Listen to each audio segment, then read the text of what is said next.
The oldest unsolved problem in math. Let's see this. This is a video about the oldest unsolved problem in math. It dates back 2,000 years. Some of the brightest mathematicians of all time have tried to crack it, but all of them failed. Wait, hang on.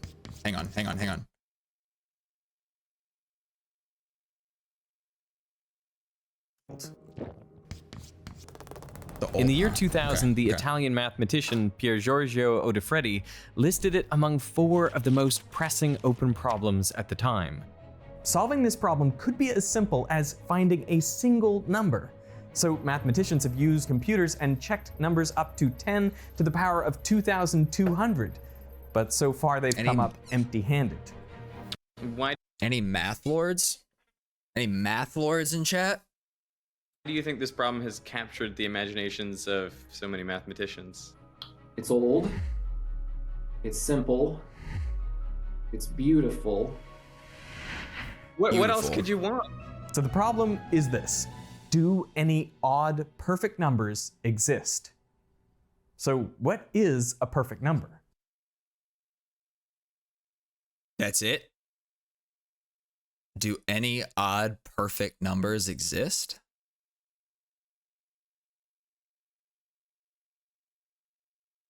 Okay.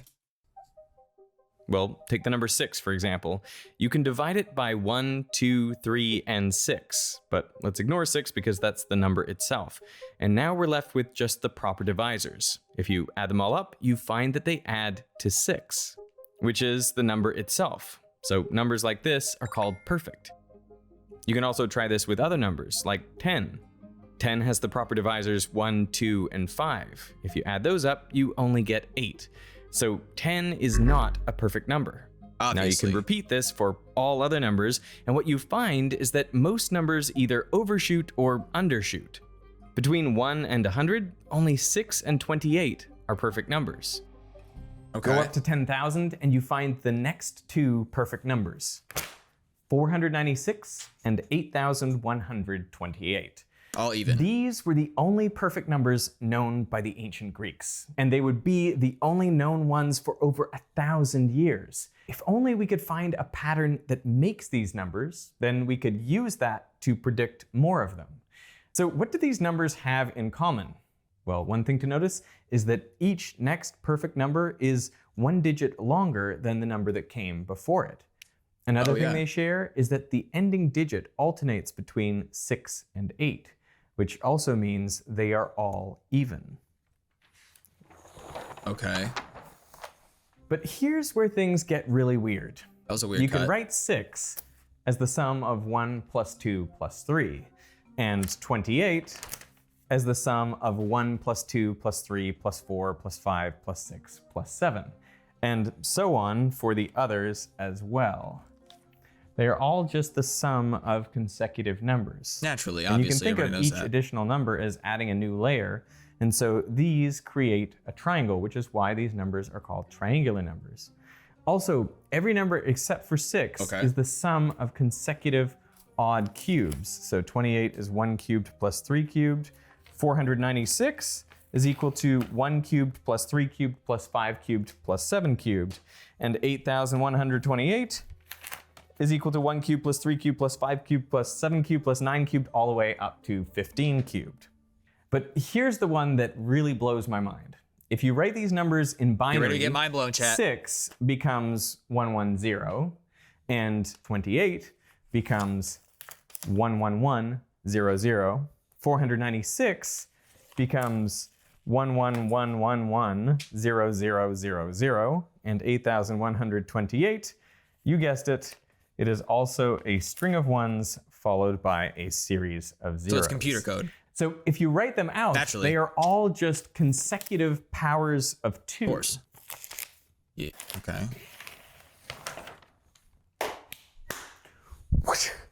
Now, around 300 BC, Euclid was actually thinking along similar lines when he discovered the pattern that makes these perfect numbers. Take the number 1 and double it. You get 2. Now keep doubling it. You get 4, 8, 16, 32, 64, and so on. Now, starting from 1, add the next number to it. So 1 plus 2 equals 3. If that adds up to a prime, then you multiply it by the last number in the sequence to get a perfect number. So 2 times 3 equals 6, the first perfect number. Now let's... And if I remember right, prime numbers are numbers that are not divisible by anything. Maybe? Is that perhaps? Let's keep doing this. Add 1 plus 2 plus 4 and you get 7, which is again prime. So multiply it by the last number, 4, and you get 28, the next perfect number. Next, add 1 plus 2 plus 4 plus 8 equals 15. But 15 isn't prime, so we continue. Oh, no, it's not. Duh. Add 16 to get 31. This is prime. So you multiply it by 16 and you get 496, the third perfect number. Now you can keep doing this to find bigger and bigger perfect numbers. And using this, we can rewrite the first 3. So 6 equals 1 plus 2 times 2 to the power of 1, and 28 equals 1 plus 2 plus 4 times 2 squared, and 496 equals 1 plus 2 plus 4 plus 8 plus 16 times 2 to the power of 4, where the first term is prime. But there's a more convenient 1 plus 2 plus 4 plus 8 plus 16 times 2 to the power of 4. 7 times 2 squared. 7. Okay. Okay. Yeah. Yeah, I'm following. I'm there. way to write this still. Take any sum of consecutive powers of 2. So 2 to the power of 0, which is 1, plus 2 to the 1, plus 2 to the 2, all the way up to 2 to the n minus 1. And now, because you don't know n, you don't know what that is equal to. But it will be equal to something, so let's call that t. Now, multiply this whole equation by 2. So you get 2 to the 1 plus 2 to the 2, all the way up to 2 to the n, and this is equal to 2t. If you now subtract the first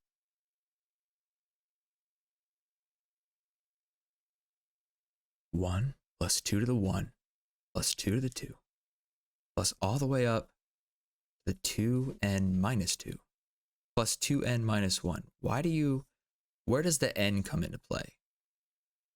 Why are there now numbers? I thought this was basic math. That was just kind of neat. 2 to the n minus 2. Why does... Okay, 2 to the n minus 1 plus 2n equals 2t.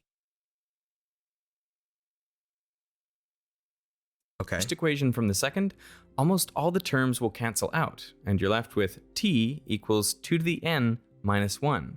Okay. So you can replace this whole series with one less than the next power of 2. So 6 becomes 2 squared minus 1 times 2 to the 1, 28 becomes 2 cubed minus 1 times 2 squared, and 496 becomes 2 to the 5 minus 1 times 2 to the 4. Do you see the pattern?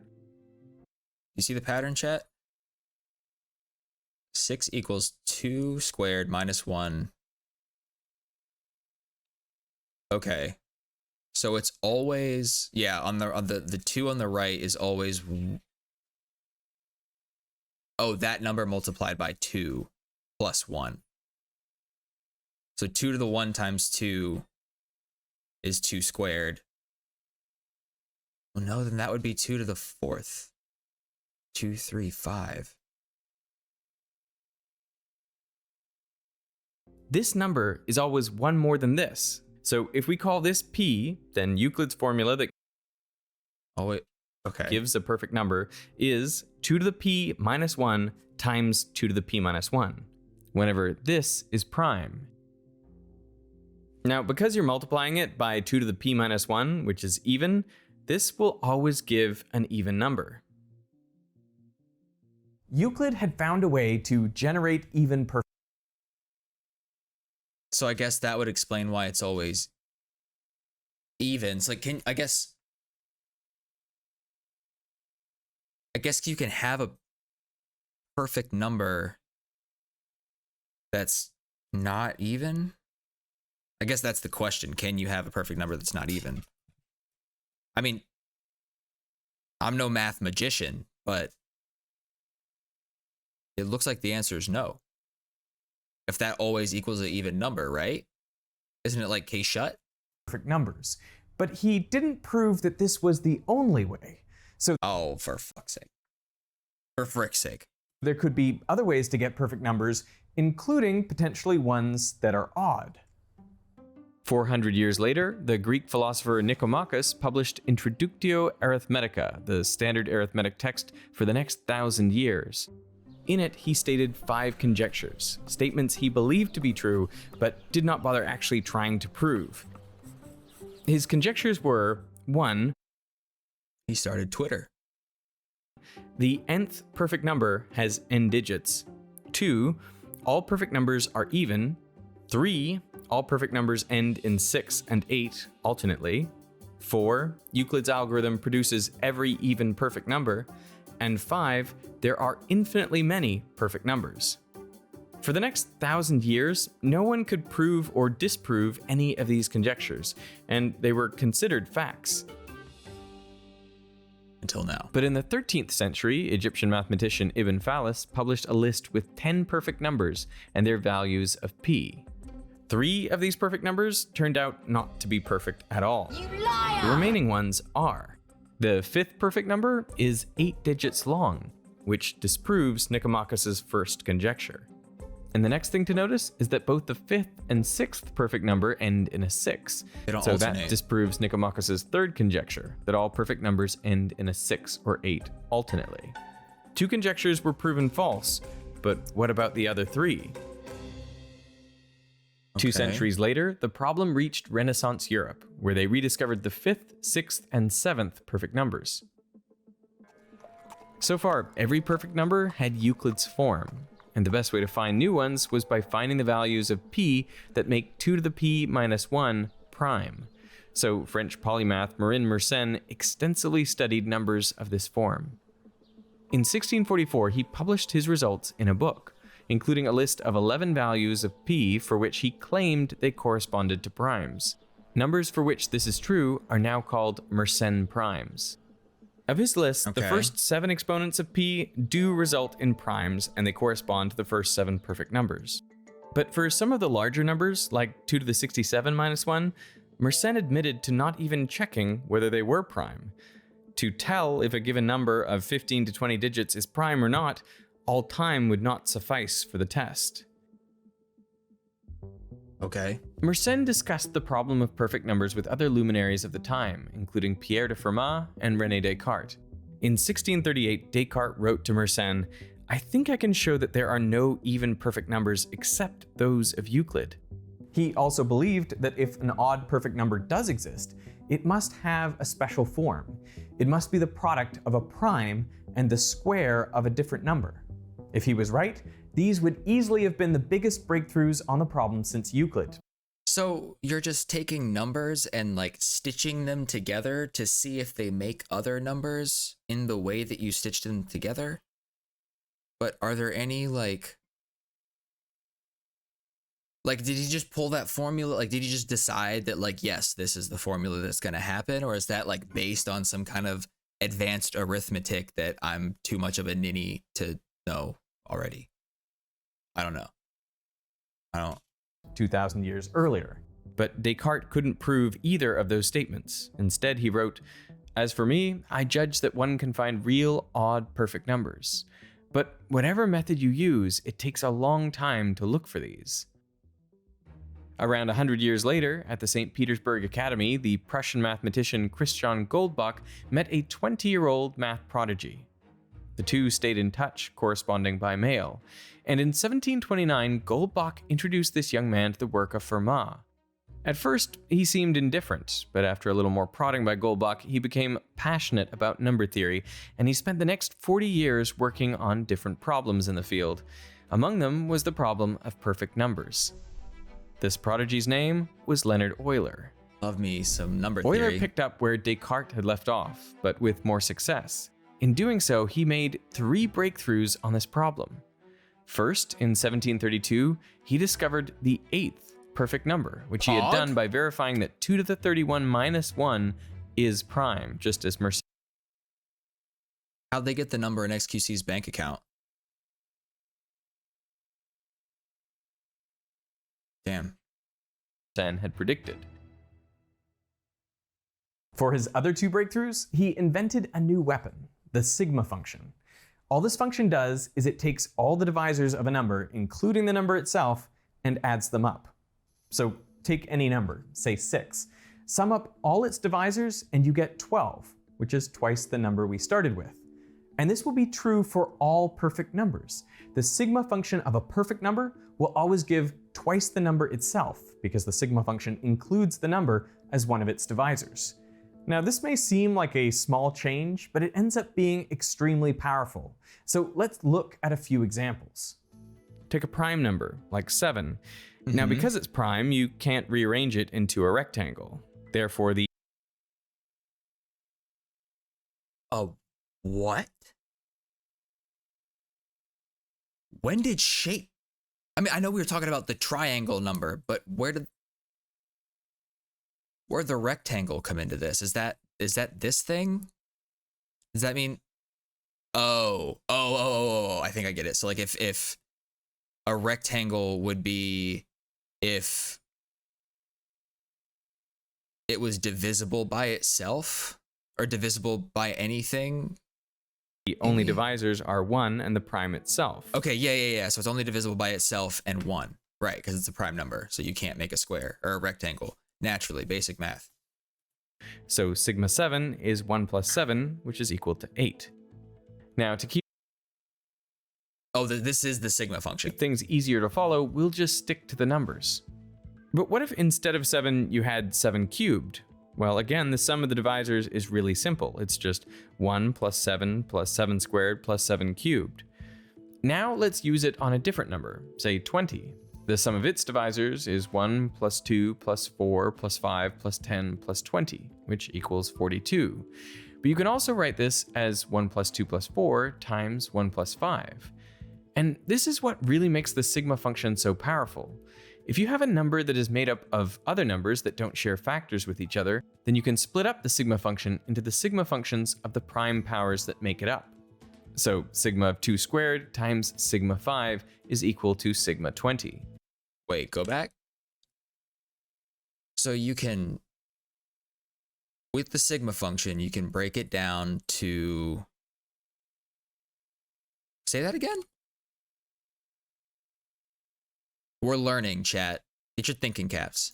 So sigma of 2 squared times sigma 5 is equal to sigma 20. And since 2 squared is 4 times 5 is 20. That's basic multiplication. any number can be written as the product of prime powers, you can split up the sigma function of any composite number into the sigma functions of its prime powers. So n equals, okay, so you combine the two functions. So it's n equals power 1 to the sigma 1, what?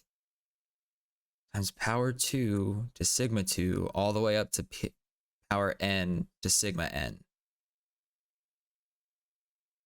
So so then you would so from there, so you would do that first equation and then plug that into the sigma function. And then you follow this. You just basically take these numbers here, plug them into here. With his new function in hand, Euler achieved his second breakthrough and did what Descartes couldn't. He proved that every even perfect number has Euclid's form. Oh, perfect number. This Euclid-Euler theorem solved a 1600-year-old problem and proved Nicomachus's fourth conjecture. Math historian William Dunham called it the greatest mathematical collaboration in history. But Euler wasn't finished yet. Neat. He also wanted to solve the problem of odd perfect numbers. So for his third breakthrough, he set out to prove Descartes' other statement, that every odd perfect number must have a specific form. Because if an odd perfect number does exist, you know two things. First, n is odd, and second, sigma of n equals 2n. Now, any number n... Why do you know that? I get, obviously n has to be odd so it doesn't spit out an even number, but sigma n equals 2n? I don't understand that. and you can write as a product of different prime numbers, and each prime can be to some power. So let's take that and put it into Euler's sigma function. So you get sigma of n equals sigma of all of those primes to their powers, which equals 2n. But since all of these factors are primes, you can actually split up the sigma function into the sigmas of the individual prime powers. Now, one thing to notice is that if you have... Wait. It looks the same. It's like the Spider-Man meme. What's the difference? a prime number raised to an odd power, for example 7 to the power of 1, then the sigma function will be even, because 1 plus 7 equals 8. You'll always get an even number because odd plus odd is even. If the prime number is instead raised to an even power, like 7 squared, then the sigma function returns an odd number. Sigma of 7 squared equals 1 plus 7 squared, which equals 57, because odd plus odd equals odd. So if you have the sigma function of an odd prime raised to an odd power, it will give an even number. If instead it's raised to an even power, you get an odd number. And this is where Euler's genius insight comes in. Because here on the right side, you've got 2 times n, where n is an odd perfect number, and 2 is even. Well, what that means is that on the left side, there must only be 1 even number. Because if there were 2 even numbers, you could factor out 4. But that means you should also be able to factor out 4 on the right side, which you can't because n is odd. Right. And there's only a single 2 here. So only one of these sigmas here can give an even number, which means that there is exactly 1 prime that is to an odd power, and all the others must be to an even power, just as Descartes had predicted. So there's 1 odd prime number? A single one? Now Euler refined the form a bit more and showed that an odd perfect number must satisfy this condition. But even Euler couldn't prove whether they existed or not. He wrote, "Whether there are any odd perfect numbers is a most difficult question." For the next 150 years, very little progress was made, and no new perfect numbers were discovered. English mathematician Peter Barlow wrote that Euler's 8th perfect number is the greatest that ever will be discovered. For as they are merely curious without being useful, it is not likely that any person will ever attempt to find one beyond it. But Barlow was wrong. Mathematicians kept pursuing these elusive perfect numbers. And most started with Mersenn's list of proposed primes. The next on his list was 2 to the 67 minus 1. So far, Mersenne had done an excellent job. He had included Euler's 8th perfect number while avoiding others, like 29, that turned out not to lead to a perfect number. But 230 years after Mersenne published his list, Eduard Lucas proved that 2 to the 67 minus 1 was not prime, although he was unable to find its factors. 27 years later, Frank Nelson Cole gave a talk to the American Mathematical Society. Without saying a word, he walked to one side of the blackboard and wrote down 2 to the 67 minus 1 equals 147 quintillion 573 quadrillion 952 trillion 589 billion 676 million 412,927. He then walked to the other side of the blackboard and multiplied 193,707,721 times 761,838,257,287. Now that's XQC's bank account. I'm sorry, I spoke too soon. Giving the same answer. He sat down without saying a word, and the audience erupted in applause. He later admitted it took him 3 years working on Sundays to solve this. A modern computer could solve this in less than a second. The damn AI. From 500 BC until 1952, people had discovered just 12 Mersenne primes, and therefore only 12 perfect numbers. The main difficulty was checking whether large Mersenne numbers were actually prime. But in 1952, American mathematician Raphael Robinson wrote a computer program to perform this task, and he ran it on the fastest computer at the time, the SWAC. Within 10 It's cutting edge. months, he found the next 5 Mersenne primes, and so corresponding perfect numbers.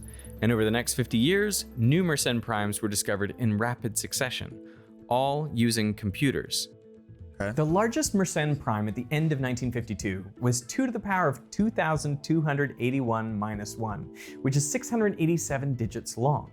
By the end of 1994, the largest Mersenne prime was 2 to the power of 859,433 minus 1, which is 258,716 digits long. Since these numbers were getting so astronomically large, the task of finding new Mersenne primes became more and more difficult, even for supercomputers. So, in 1996, computer scientist George Woltman launched the Great Internet Mersenne Prime Search, or GIMPS. GIMPS distributes the work over many computers, allowing anyone to volunteer their computer power to help search for Mersenne primes. The project has been highly successful so far, having discovered 17 new Mersenne primes, 15 of which were the largest known primes at that time. And the best part? If your computer discovers a new Mersenne prime, you'll be listed as its discoverer, adding yourself to a list that includes some of the best mathematicians of all time. There's even a $250,000 prize for the first billion-digit prime. In 2017, church deacon John Pace discovered the 50th Mersenne prime by using GIMPS. The number, 2 to the 77,232,917 minus 1, is more than 23 million digits long, and it was also the largest known prime at the time. Damn. To celebrate this achievement, the Japanese publishing house Nanai Rosha published this book, The Largest Prime Number of 2017. And all it is that number spread over 719 glorious pages. It's wild. Dude. The size of this font is so tiny. The book quickly rose to the #1 spot on Amazon and sold out in 4 days. A year later, the 51st Mersenne prime was discovered. It's 2 to the 82,589,933 This is getting out of hand. minus 1. And this number has 24,862,048 digits. But there's something I enjoy. Hey, there was a 1 at the end of that. That looked odd. Problem solved. What's the other 10 minutes of this video for? About the absurdity, like, there is knowledge in here, but it's not the kind of knowledge that anyone's ever gonna read out of a book. But in some way, it's nice that there's this physical artifact that like has the number. If ever we lost all the prime numbers, you know, someone could find this book and be like, here's a big one. As of today, this is still the largest known prime. And since numbers of this form grow so rapidly, the largest Mersenne prime is almost always the largest known prime. Computers have been incredibly successful at finding new Mersenne primes and their corresponding perfect numbers. But we've still only found 51 so far.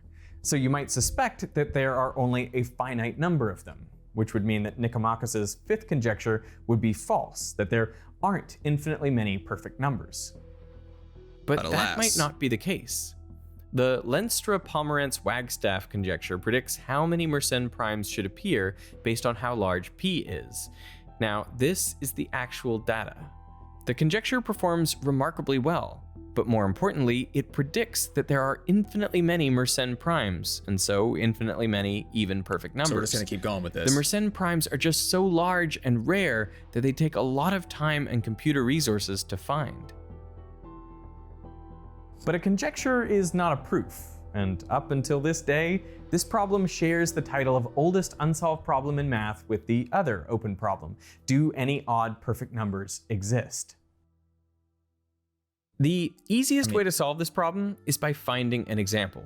So maybe we could just check different odd numbers and see if one of them is perfect. That's exactly what researchers tried in 1991. By using a smart algorithm called a factor chain, they were able to show that if an odd perfect number does exist, it must be larger than 10 to the power of 300. 21 years later, Pascal Occam and Michael Rao raised that lower bound to 10 to the 1,500. With recent progress pushing that number up to 10 to the 2,200. With numbers that large, it's unlikely that a computer will find one anytime soon. So we'll need to get smart. What would a proof look like? Like, how could we actually prove this? I think the main idea that people have been trying to approach this problem with is coming up with more and more conditions odd perfect numbers have to satisfy. It's called this web of conditions, where it has to have 10 prime factors now that we know, and maybe thousands of non-distinct prime factors, and it has to be bigger than 10 to the 3,000, and it has to do all these different things. And we hope that eventually there's just so many conditions they constrain the numbers so much that they can't exist. Since Euler, mathematicians have kept adding new conditions to this web. But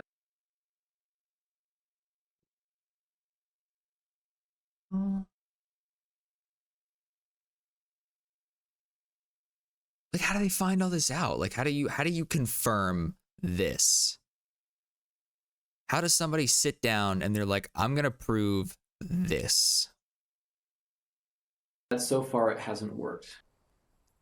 But there might be another path. When Descartes was looking for odd perfect numbers, he came across 198,585,576,189, which you can factor as 3 squared times 7 squared times 11 squared times 13 squared times 22,021. Okay. Put this into Euler's sigma function, and you find it is equal to 2 times the original number. In other words, it is perfect. That is, if 22,021 were prime, but it's not, because it is equal to 19 squared times 61. And filling that in shows that it is not perfect. Numbers like this, that are very close to being odd perfect numbers, are called spoofs. Spoofs are a larger group of numbers. So odd perfect numbers share all properties of spoofs and then a few extra ones. And the goal is to find... Dude, so you'll never know? So it's just like, well, it could be real, it could be fake, they could not be. You gotta find out. properties of spoofs that ultimately prevent them from being odd perfect numbers. For example, one condition of odd perfect numbers is that they can't be divided by 105. So if you find that spoofs must be divisible by 105, then this would prove that odd perfect numbers can't exist. In 2022, Pace Nielsen and a team... Okay, so it's like a roundabout way of trying to prove something by disproving it, and vice versa. Yes, chat, we're there. We're math magicians. BYU found 21 spoof numbers, including Descartes' number. And while they discovered some new properties of spoofs, they didn't find any that rule out odd perfect numbers. So how large would an odd perfect number have to be? They don't exist. About as big as your mother. You don't think odd perfect numbers exist? No, they don't exist. I wish they did. That'd be really cool if there was this one gigantic odd perfect number out in the universe. They don't exist. No. How are you convinced that they don't exist? There's something called a heuristic argument where it's not a proof. So if we had a proof, we'd be done. It's just an argument from, okay, we think primes occur this often of this type, and you put those pieces of information together and you think, okay, on average, how many numbers should be perfect? So it's an educated guess. This argument, which was made by Karl Pomerantz, predicts that between 10 to the 2200 and infinity, there are no more than 10 to the negative 540 perfect numbers of the form n equals pm squared. With odd perfect numbers, the heuristic says we shouldn't expect any. We've searched high enough now that we think we have enough evidence they shouldn't exist anymore. My understanding is this heuristic argument, it also predicts that there are no large perfect numbers, even or odd. So... That's true.